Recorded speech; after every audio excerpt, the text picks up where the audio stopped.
안녕하세요. 이코노미스트 홍춘욱입니다. 안녕하세요. 시황 애널리스트 한지영입니다. 네, 이번 시간에는 한지영 애널리스트를 모시고 시황 애널리스트가 무엇인지 더 나아가서 네. 어떤 식으로 연구하고 분석하며 또 최근 시장의 흐름 그리고 가능하다면 내년 시장을 바라보고 있는 의견 등 그리고 네. 마지막으로 우리 한지영 애널리스트가 또 번역했던 책도 있거든요. 네, 그렇습니다. 제가 이번에 나온 책 여기 나와 있죠. 이번에 제가 쓴 책 밀레니얼 이코노미와 이름이 굉장히 비슷한 책을 이미 한 맞습니다. 몇 년 전이죠? 그게 한 2년 그게 전에? 2017년도였죠. 딱 2년이네요. 2년 전에 이 비슷한 책을 번역한 바 있습니다. 그래서 자신의 책도 한번 자랑도 하고 네, 더 나아가서 알겠습니다. 밀레니얼 세대 관련돼 있는 이야기도 좀 하는 식으로 해서 오늘 이야기를 진행해 보려 합니다. 우리 한지영 애널리스트가 최근에 상당히 성과를 올리고 있는 걸 제가 알고 있고요. 네, 감사합니다. 예, 그런데 이 한지영 애널리스트가 어떤 분인지를 모르는 분도 또 세상에 많이 계시기 때문에 네, 그렇죠. 예, 이럴 네. 때 본인 소개, 자기 소개 있잖아요. 네. 소개를 한번 해보시는 것도 좋을 것 같아요. 네, 안녕하세요. 저는 한지영이라고 합니다. 현재 저는 증권사 리서치 센터에서 시황이랑 ETF를 담당을 하고 있고요. 과거에도 저는 계속해서 금융시장 쪽에서 몸을 담아왔었는데 지금 여의도라는 곳에서 본격적으로 입성한 지는 지금 거의 2년째 다 돼갔습니다. 벌써 2년이에요? 네, 시간 진짜 정말 빨라요. 진짜 일주일 단위로 어마어마하게 빠르게 지나가고 있더라고요. 그리고 저 같은 경우는 과거에 저희 옆에 계신 홍춘욱 박사님과 절대로 배당은 거짓말하지 않는다라는 배당 투자와 관련된 번역서를 한번 했었고요. 그 후에는 이제 소음과 투자라고 예전에 이제 메릴린치에서 투자 전략을 담당했던 리처드 번스타인이 집필한 서적을 번역을 했습니다. 그리고 가장 최근인 2017년도에는 이제 여기서 한 제목과 비슷한 밀레니얼 머니라는 책을 번역을 했고요. 총 3권의 책을 번역을 하면서 여러모로 커리어를 쌓았고 그리고 그 결과 이 여의도에 입성할 수 있는 계기를 마련했던 것 같습니다. 힘들게 입성했죠. 네, 아주 힘들게 입성했죠. 너무너무 성실하신 분이고요. 감사합니다. 우리 처음 만난 게 에스틴에서 만났으니까. 네, 그렇죠. 2011년도 12년도 이 정도였죠. 네. 폭락했다가 회복되던 시기였으니까 아마 네. 2012년 정도로 생각되는데. 맞습니다. 네. 그때 진짜 대단한 사이트를 만들었었는데 네. 저는 이제 거기다 그냥 좀 기구하는 정도였다라면 우리 한지영 애널리스트는 네. 사실상의 에디터 역할까지도 좀 하지 않았습니까? 네, 그때 저는 이제 취업을 준비하고 있었는데 어차피 이제 준비하면서 금융 공부를 해야 되니까 그럴 때 국내 그 경제 기사 말고 나는 이코노미스트를 좀 봐야지 경쟁력이 생기겠다. 이래서 그거를 거의 매일매일마다 기사 하나씩 번역을 해서 올렸었고요. 그게 좀 그 내에서 반응이 좋았고 또 그때 홍 박사님도 저 이렇게 올리는 거 보고서 한번 보자고 하셔가지고 그래서 오프라인 때 그때 처음 만난 다음에 이게 인연이 돼서 지금 거의 7년 정도 가까이 인연이 지금 돼가고 있죠. 네, 그때 먹었던 삼겹살이 참 맛있었습니다. 네, 그때 여의도 거기 있는 삼겹살 기억납니다. 아직도. 네. 그리고 이제 에스틴에 대해서 조금 더 소개를 하자면 경제만 특화된 네네네. 그런 커뮤니티가 좀 없지 않냐 네네. 이런 생각을 가지고서 만들어진 어떤 사이트였었는데 네. 안타깝게도 그렇죠. 그게 한 2년 버티다가 그죠? 네, 2년 정도 있다가 자연스럽게 좀 없어졌습니다. 사라졌죠. 그래서 저 개인적으로도 참 뭐랄까요 재밌는 경험이기도 했지만 네네. 또 없어지는 과정을 보면 우리나라는 정말 이런 토론도 하고 또 이렇게 커뮤니티 이런 것들의 수익성을 네, 돈 받고 뭘 하는 거가 되게 어려운 그렇죠. 결국 네. 광고 유치하는 정도밖에 안 되는 거죠. 아니, 그런 것들을 좀 많이 느끼면서 이렇게 뭐랄까요 사업이라는 것 이런 거에 네. 대해서 좀 배웠던 것 같습니다. 네, 맞습니다. 이야기하다 보니까 시간이 오늘 네, 막 가겠는데요. 금방금방 가겠는데요. 네.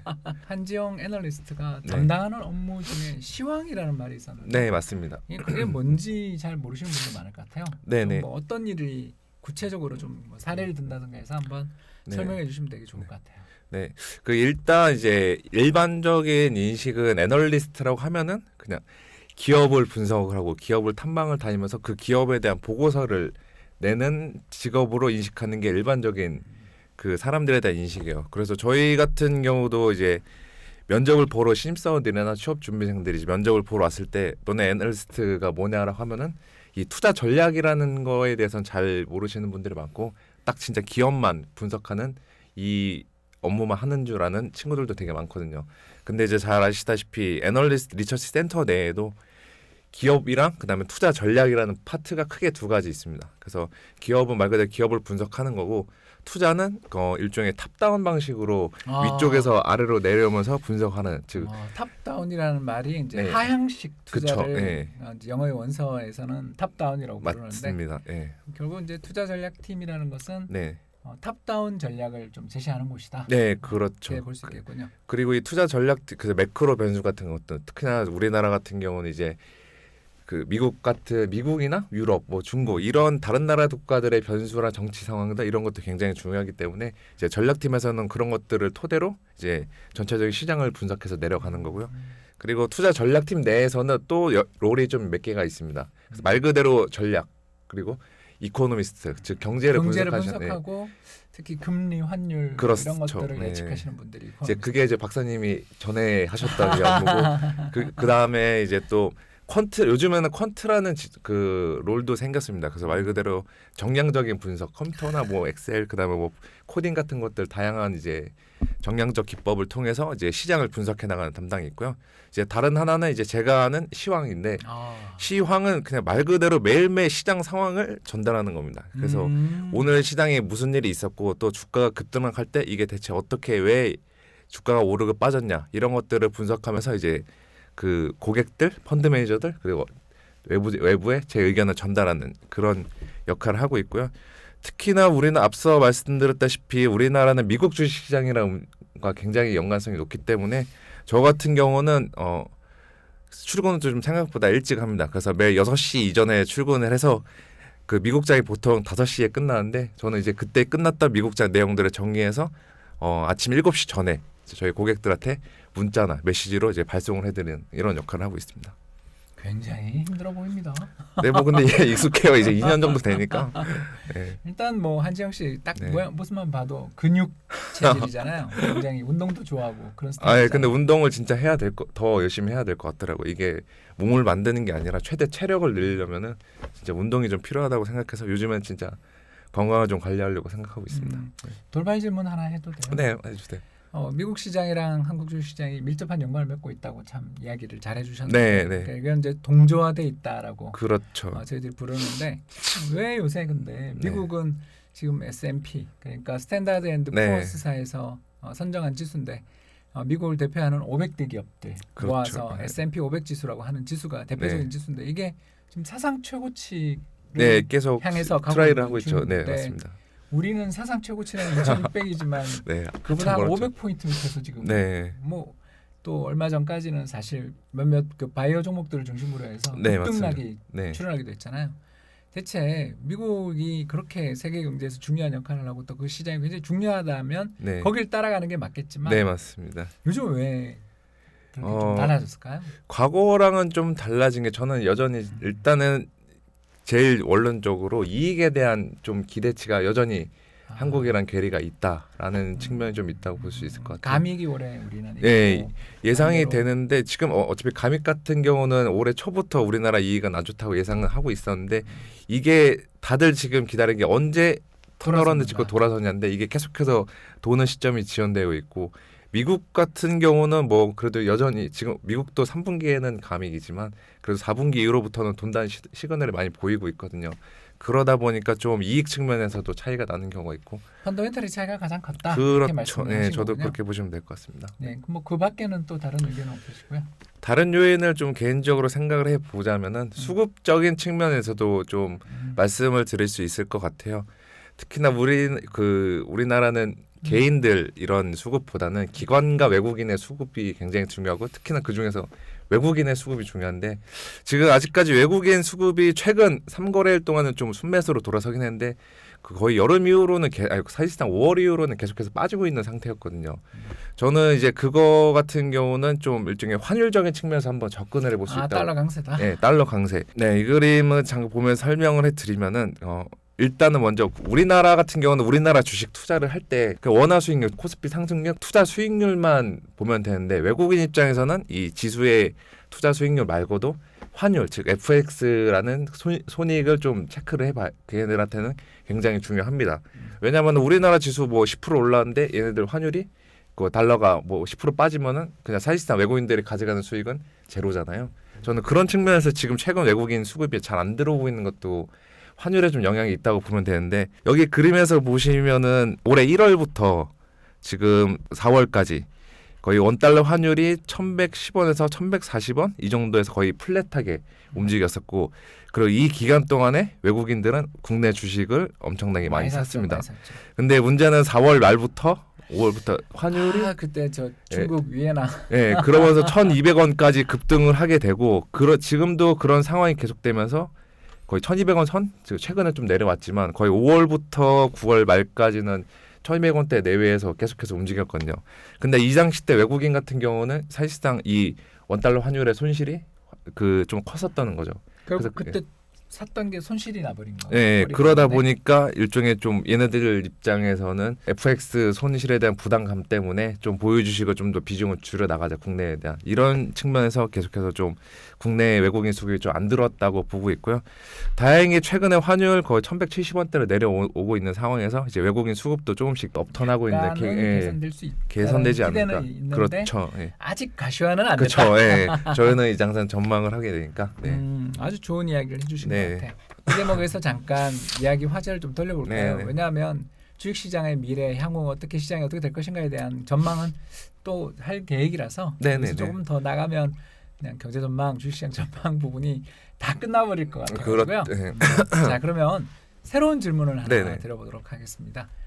증권사 애널리스트가 되기 위해서 노력하시는 분들 많잖아요. 그런 분들한테 좀 뒤늦게 그렇지 않을까? 30대 중반에 애널리스트가 시작된 거잖아요. 35세에 왔죠. 그렇죠. 그런 거 보면 상당히 특이한 케이스지만 아무튼 어떻게 보면 금융시장에서 꽃이라고 할 수 있는 애널리스트 자리를 35세 애널리스트가 된 뒤 또 단 2년 만에 베스트 애널리스트 랭킹에 이름을 올리는 걸 보면 한지영 씨가 그 전에 얼마나 준비를 많이 했는지를 알 수 있을 것 같아요. 애널리스트를 지망하고 있는 학생들한테 또 지망하시는 분들한테 좀 도움이 되는 이야기를 해주시면 좋을 것 같습니다. 크게 그 애티튜드적인 측면이랑 실무적인 측면에서 좀 나눠서 말씀을 드리면은 좋네요. 일단은 진짜 그 태도적인 측면에서 체력이랑 건강이 진짜 애널리스트한테 경쟁력이에요. 그런 면에서 경쟁력이 강하죠. 그렇죠. 맞습니다. 그래서 이게 제 체력이 되게 중요하고 느끼는 게, 몸이 피곤해지게 되면은 컨디션도 굉장히 안 좋아지게 되고 머리도 안 들어가게 돼요. 안 들어가죠.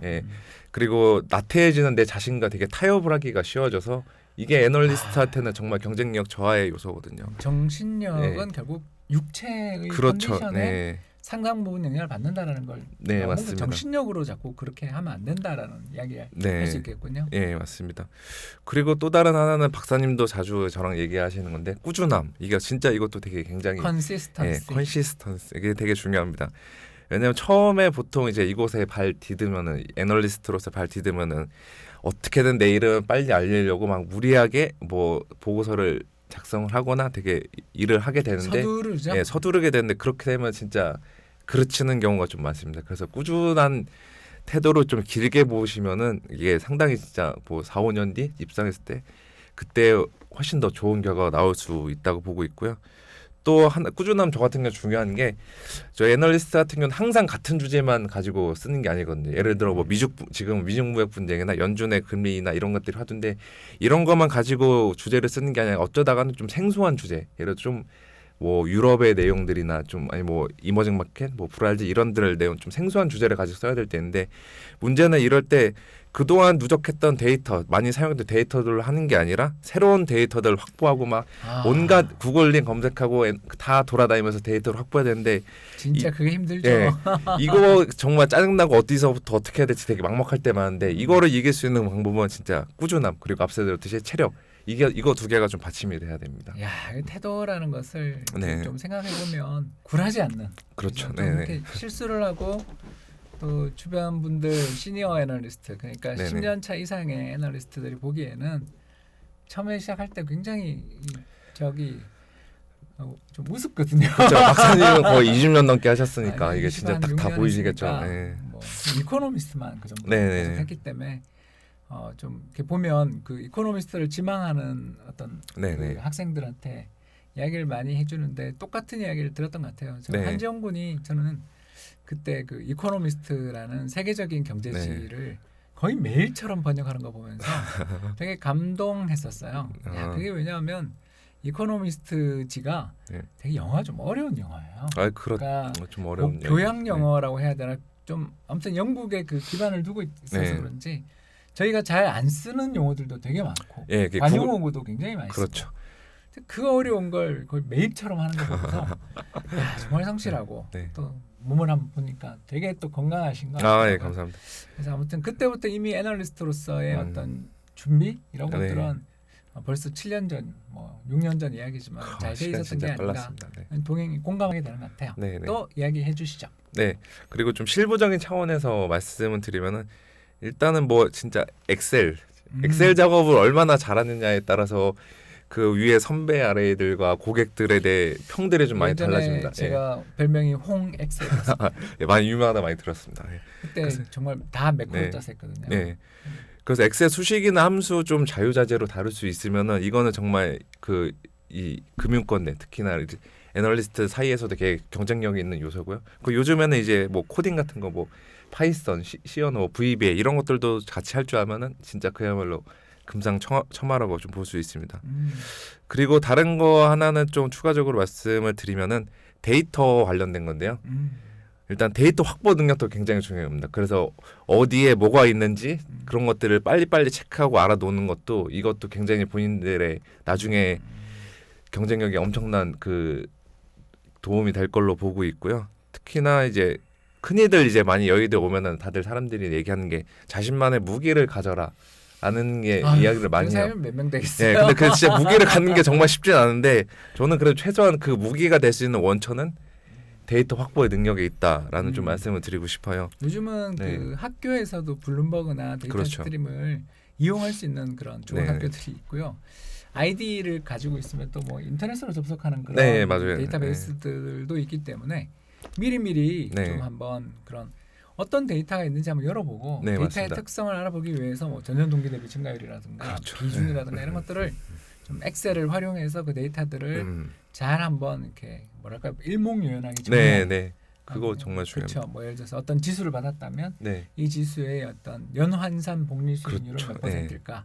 뭐 이런 것들을 엑셀로 변동성은 뭐 얼마일까? 뭐 이런 그런 것들 것들을 계산해보고 좀 엑셀로 만들 수 있다면 아마 굉장히 좋아하실 것 같고 또 면접 과정에서도 저는 뭐 예를 들어서 FN 가이드 데이터들은 학교의 아이디를 이용해서 되게 많이 봤다라든가 또 몇몇 학교 같은 경우는 좀 블룸버그가 있는 학교도 있는 걸로 알고 있거든요.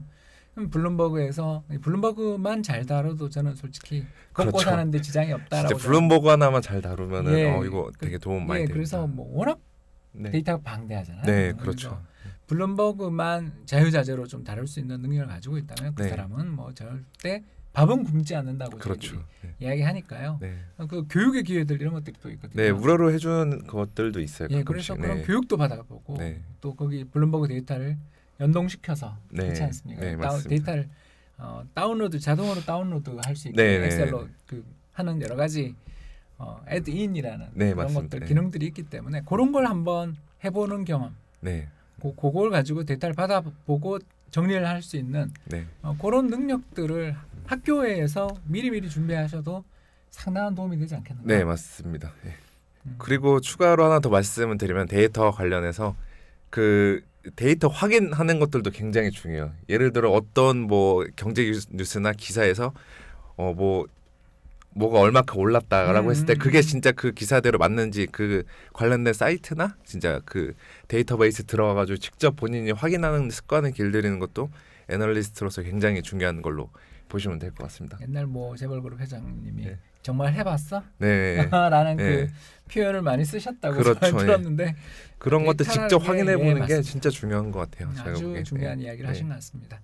영준 일승 교수님이 신작에서 퀀트 관련된 신작을 쓰시면서 거기서도 되게 쓰레기 데이터들이 되게 많아요. 데이터라는 것을 정말 그렇게 믿으면 안 되고 항상 퀀트든 뭐든 데이터를 써서 작업을 하시는 분들은 이 데이터가 정말 제대로 된 데이터인지를 여러 방법을 통해서 살펴보고 또 통계적 특성들을 만들어내고 하면 네. 충분히 저는 맞습니다. 그 생각에는 네, 진짜 기능을 익히고 또 네. 더 나가서 이런 걸 트라이를 해봤다라는 것만으로도 네네네. 저도 몇 년만 가면 애널리스트 되기는 이렇게 쉽지 않을까. 네. 쉽다는 표현까지는 좀 어려울 것 그렇죠. 같아요. 그거는 이제 업황에 따라 다르니까 주식시장의 강세장일 네. 때는 아무래도 애널리스트를 충원하려는 그 욕구가 많을 것이고 맞습니다. 예. 반대로 주식시장이 좀 안 좋을 때는 애널리스트 충원의 욕구는 적습니다만 네. 그래도 꾸준히 사람을 찾는 데는 네, 있기 때문에 있습니다. 네, 맞습니다. 이런 준비들을 해서 네. 지원하고 또 네. 거기서 커뮤니케이션을 할 수 있다면 네. 아주 좋을 것 같다는 생각이 드네요. 네, 맞습니다. 그런데 이제 제가 좀 하나 궁금한 게 네, 네. 그 오늘 네. 뭐 준비는 다 해오셨지만 제가 돌봐야지 뭐 아, 네, 네. 그 한지영 애널리스트의 하루의 일과를 한번 좀 이야기해 아. 주면 어떨까 생각되는데. 네, 저 일과 간단히 말씀드리면 일단 저는 보통 뭐 5시 정도에 대략 일어나서 그냥 이번 이사해서 좀 가까워지긴 했었거든요. 아우 네. 좋으시겠어요. 네. 그래도 6시 정도에 회사에 출근해요. 근데 그때가 뭐 거의 아무도 출근 안 해서 제가 불 켜고 들어가는데 그때 이제 저는 이제 뭐 블룸버그나 외신들 보면서 미국 주식시장에서 무슨 일이 일어났고 무슨 종목이 어떻게 움직였는지 이런 것들 분석을 한 다음에 6시 55분, 58분, 7시 전에 고객들한테 문자로 이제 발송을 해드립니다. 뭐 시황 정보라는 거죠. 네. 전날 미국 시장 전날 미국 시장 아침에 일어나는 순간 다 볼 수 있게. 네, 그래서 그거 보시면서 그게 제 알람 소리라고 하시는 분들도 은근히 계시더라고요. 아, 네. 좋은 직장이네. 그리고 그 다음에 이제 7시 반 정도에는 애널리스트들이 이제 모닝 미팅이라는 걸 해요. 그래서 그날 본인들이 누구랑 하나요? 그 미팅? 혼자 하나요? 다른 부서도 다른 부서들도 참가는 뭐 그렇죠. 법인 영업이나 아니면 다른 부서들 와서 참가를 해서 저희 같은 영업하는 분들한테 네, 맞습니다. 이제 시장 이야기를 서로 또 종목 이야기를 들려줌으로써 투자에 促진도 시키고 그쵸, 네. 또 이 자료를 잘 좀 예. 펀드 매니저를 비롯한 고객들한테 세일즈를 전달할 수 있도록 일종의 세일즈의 장소거든요. 그렇죠. 네. 그리고 이제 보통 그 모닝 미팅이 7시 반에 시작해서 8시에 끝나는데요. 이제 그거 끝나면은 9시 장 시작 전까지 밀린 오전에 처리할 일을 미리 처리하거나 아니면 이제 특별한 일이 없으면은 그냥 본인 약간 좀 휴식 시간 가지면서 커피 한잔 하면서 뭐 시장 준비하고 이렇게 되고 있고요. 또 이제 장 시작한 날 9시부터 장 끝날 때 3시 반까지는 외부 세미나 저희 같은 경우는 이제 세미나를 다니거든요. 펀드 매니저들 상대로 내가 쓴 보고서 이제 그 세일즈하고 설명을 하러 다니는 거인데 그 세미나 있는 날에 세미나를 다니고 없는 날에는 그 자리에 있어서 뭐 보고서 쓸 거 아이디어 구상을 하거나 아니면은 기자나 아니면은 기자님들이나 펀드 매니저분들 전화 오면은 그거 응대해주고 이런 역할을 하고 있습니다. 저도 옛날에 애널리스트 생활할 때 낮 시간에는 일을 거의 못했던 것 같아요. 네. 워낙 전화가 네, 맞습니다. 많이 오고 또 회의도 많고 그렇죠. 그렇죠. 네. 아무래도 시황 애널리스트한테 좀 전날 왜 그러냐 이렇게 물으면 네. 시황 애널리스트 입장에서는 그 이유를 설명해 줘야 되는데 맞습니다. 그게 사실 사람마다 다 이유가 다르잖아요. 네, 왜 그렇습니다. 올랐는지 네. 모르는 날도 있더라고요. 그죠. 진짜 수급만으로 올라가는 날이 있는데 이런 때는 진짜 좀 되게 현상을 설명하기가 어려울 때가 있어요. 네. 아주 좋은 이야기였던 네. 것 같습니다. 퇴근은 몇 시 정도 하시나요? 보통 퇴근은 저는 워라벨은 일단 없는 것 같은데 일단 보통 8시, 9시 이럴 때 하고요. 뭐 52시간 이거 뭐 지켜지는 거가 네, 아직은 그 내년부터 적용이 돼서 이거 보는데 빨리 네, 좀 어느 정도 이게 조절을 해야 되겠죠. 똑똑한 네. 그 지원 즉 리서치 어시스턴트라고 해서 네. RA를 빨리 뽑으셔야 되겠네요. 네, 그렇죠. 그래 야. 보통 뭐 8, 9시 정도 퇴근을 하게 됩니다. 뭐 하루에 뭐 수면 시간은 한 5시간 정도. 아우. 네. 운동하세요, 운동. 네, 운동을 해야 될 것 같아요. 저처럼 네. 그 애널리스트 생활 은퇴는 했습니다. 물론 네. 이제 나와서 하는 일은 똑같습니다만 네. 그런 일을 하는데 저는 좀 요새 몸이 네. 많이 상했다라는 걸 느끼고 아, 진짜 네. 좀 조심해야 살 되겠다. 엄청 많이 빠지셨는데요. 그게 네. 그 아파서 빠진 부분도 좀 있다. 근데 얼굴 진짜 어려지셨어요. 아, 왜 그러세요? 처음 봤어요. 깜짝 놀랐어요. 오랜만에 뵀는데 진짜.